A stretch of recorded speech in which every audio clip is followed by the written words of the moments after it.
Hello everyone, thanks for dropping by. I'm doing a video early today because I'm going off to Trafford Park, the Snow Plus Rock shop, to have a look at ski helmets in about an hour, so I want to get this video done and up on my site.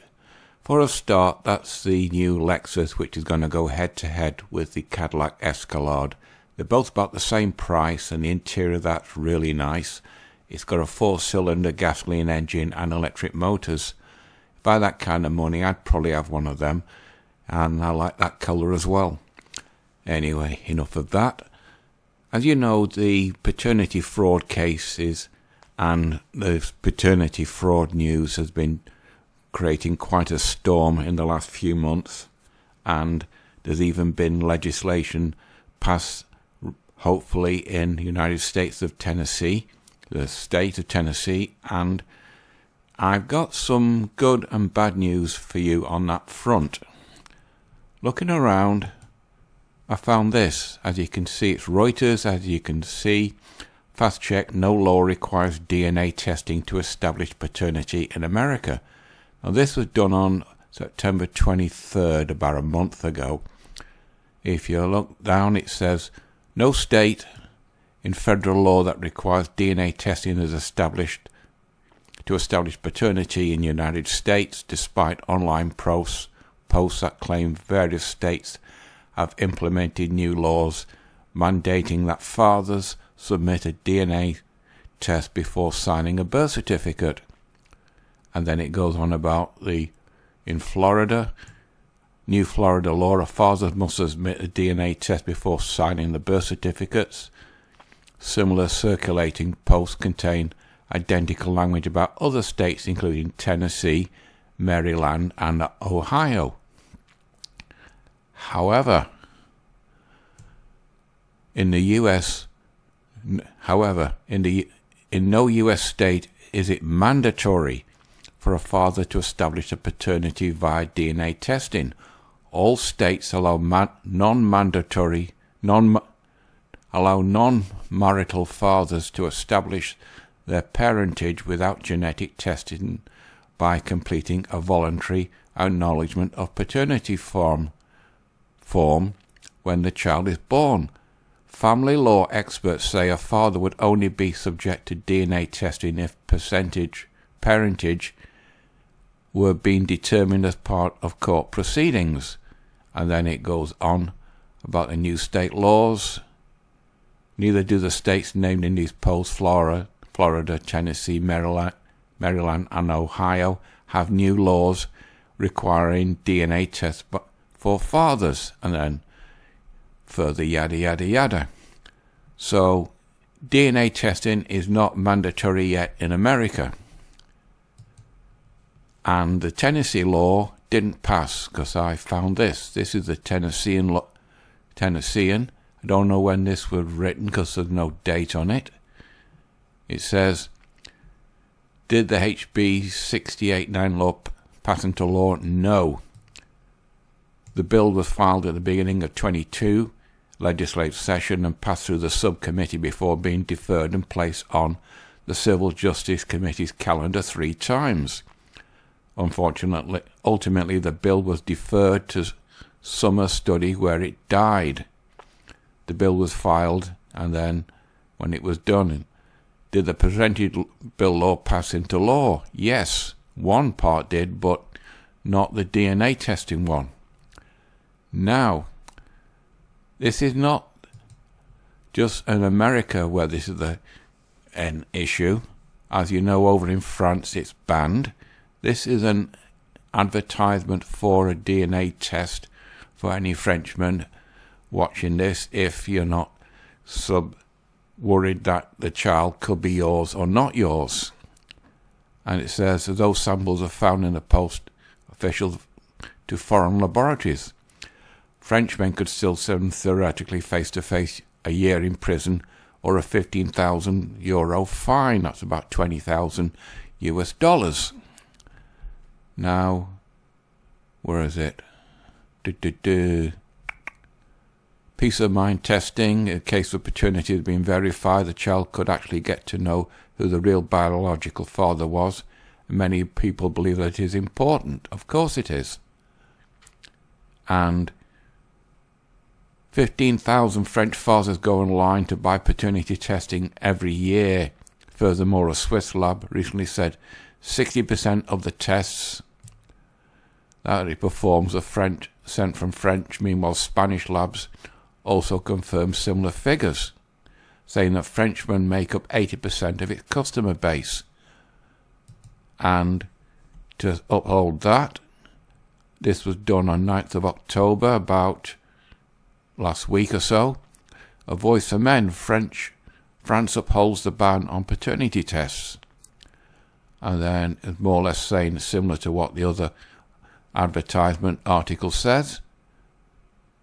In theory, a paternity test is still legal, but under a court order with the explicit consent of the mother and under strict supervision of the state. Annually, the French courts issue roughly 1,500 orders for paternity tests. And then it says about the 10 times more men of these illegally choose to break the law. Swiss and Spanish laboratories make good money from French customers who aren't allowed to know whether the child for whose upbringing they pay for is theirs or not. And then just more yada yada to fill it out. Now that's not just in France that this is going on. Next door over in Germany, we have the same thing. There's no date on this, so I don't know when it was written. Germany banned secret paternity tests. And last month, the German government banned secret paternity tests for being carried out without the consent of those involved. The lower house of Germany's parliament, who sanctioned the ban, and the new laws are quite comprehensive. And the rules do not only cover paternity tests for adults and children, but also any prenatal tests which people might wish to carry out too. The German government claimed that the ban is intended to stamp out any abuse of paternity tests. More like the German government is scared of the German women voters. And some reports suggest that until recently, fathers could and would take a swab for a baby's saliva and then get it tested against their own DNA without informing the mother of the child. The ban means that any man choosing to do this will be fined. Then it goes on about it.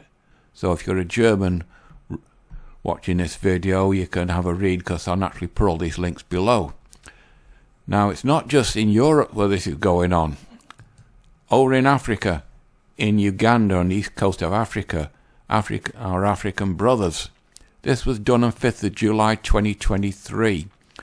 Uganda seeks to regulate paternity tests amid spike in applications. So Ugandan women are playing fast and loose. The Ugandan government has indicated it will introduce laws to regulate DNA testing services following an increase in the number of paternity tests being sought daily in the country. Now this is just about it. They want to regulate it because it's running rampant, testing. Now that's caused a political storm and put the African lion amongst the pigeons, because you fast forward a month, you get the BBC News, Ugandan paternity testing causes huge controversy. This guy's reading the Ugandan Daily Monitor. As you can see, government moves to regulate DNA paternity testing.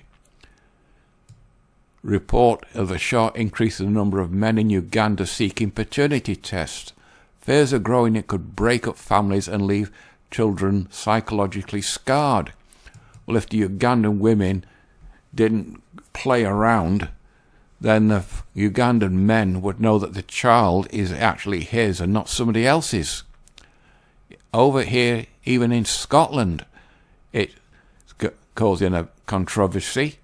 Should mandatory DNA testing be introduced in paternity disputes in Scotland? Now, this is just a recent case in Malta, show a way forward for the introduction of mandatory DNA testing in paternity cases in Scotland. And Mifsud versus Malta, the case, the European Court of Human Rights considers the intersection between the right to private life in terms of Article 8 and the right of the child to know the identity of their biological father. And then it's about the dispute, and yada yada yada, Scottish position, and that's it. Now, this isn't a new thing. I found this, the University of Washington, and this was done on 20th September 2004. So this is about 20 years on. Remember, MGTOW started in the year 2000, more or less. 2004, it just started to get traction amongst guys around America, and 2008 it really started to kick off when Sandman, the 33 Secrets, Circle of Kings, and all the other MGTOW video bloggers started telling guys on YouTube about the real nature of women. As you can see, far more men than women favour routine paternity testing at birth. Subsequently, more men than women favour routine paternity testing when a baby is born, according to a recent University of Washington survey. But the surprise to researchers is that the percentage of men favouring such testing wasn't higher, more or less because you can put that to the date. A lot of men didn't know about MGTOW. They didn't really know about the true nature of women. And the amazing thing is that guys are always split 50-50, and income groups don't seem to matter. The survey showed 32% of women favour such routine testing. The difference in response between genders remained consistent in spite of marital and income status. If they did that test again, the result would be completely different. Now, it might be being banned in Germany and France, and Uganda could be wanting to regulate it, and the American state of Tennessee could have dropped it, and of course no US states makes it mandatory as yet, but the legal profession in America has seen the wind changing. I found this. It's Collis PC, Attorneys at Law. Now this is an Illinoisan legal firm, so if you're an American living in Illinois, this could be relevant to you. Now, where is it? The financial element of one area is the concern for the father improperly alleged to be the father of the child. Regardless of the reason of the fraud, paternity fraud is tragic for the alleged father, the biological father, and the child. Oftentimes the alleged father and the child developed a bond and close relationship which is based upon the mother's fraud. Controversially, if notified by the fraud at a late time, the biological father often misses out on several years of his child's life. Now, it says, fortunately, new laws have been enacted to protect fathers who are the victims of paternity fraud. The recent updated civil law in Illinois requires a court to vacate a child support order if the court finds by clear and convincing evidence that 1. The man is not the biological father of the child for whom he is paying support, and the mother maliciously represented the paternity of the child to the father. Now, under Illinois law, if a father wishes to challenge a prior finding of paternity, he has 2 years from the date in which he learns that he is not the father to file a petition with the court. So you're on the clock. That's why she probably could string it out to get over the 2 years, because you can be pretty sure an Illinois woman would be versed on this law and the deadline. Oftentimes it is difficult to determine exactly when a man learns that he is not the father of a child. Illinois courts have found that a man's knowledge that he is not the father can come from any reasonably reliable source. In short, the statute of limitations can begin running long before a man obtains DNA test results proving he is not the father. If he fails to file a petition in a timely manner, i.e. the 2-year deadline, he forfeits his right to challenge paternity forever. That's why I bet Illinois women know all about this law. Now, the final thing I found was this, paternityfraud.com. Now, this is the wording. This is an American site.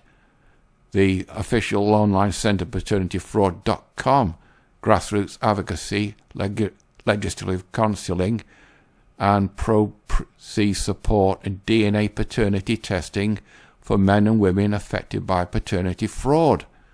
It's just a little advert for it, but it seems that even though no US law requires states to have mandatory DNA testing, the legal profession in this and this show that it's gaining traction across America in law, and it could change soon. But the Tennessee bill, they got half of it through, but not the main one. But French labs are doing a roaring business with Frenchmen as France upholds the ban. German men will probably be taking samples. And Uganda's kicked up a storm about it. And even up in Bonnie, Scotland, they're seriously thinking about it. But a lot of guys in America have already known about it. But we might not have won the war, but we're starting to gain on all fronts, because this is not going to go away. And as more and more guys know about this, then they know that the only way to win the game is not to play it and don't live, procreate, or cohabit with a woman. In other words, MGTOW monk is the way to go until the laws change in the favour of men. I think I'm way over the 10-minute mark now, so I'll leave it at that. I'll actually put all these links below.